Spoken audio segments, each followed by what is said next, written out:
China ట్రాప్లోకి పడి మనతో గొడవలు పెట్టుకునే దేశాలు భూటాను, నేపాల్.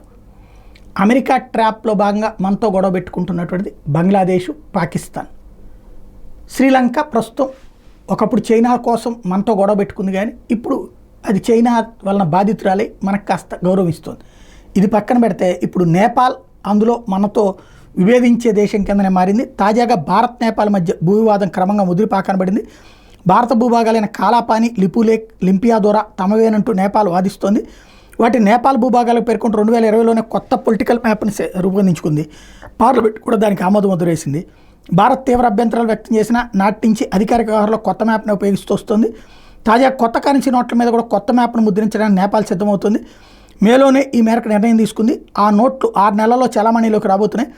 సిక్కిం, పశ్చిమ బెంగాల్, బీహార్, ఉత్తరప్రదేశ్, ఉత్తరాఖండ్ రాష్ట్రాలతో నేపాల్ 1850 కిలోమీటర్ల మేర సరిహద్దును పంచుకుంటున్నటువంటి నేపథ్యంలో ఈ కథలు నడుపుతోంది.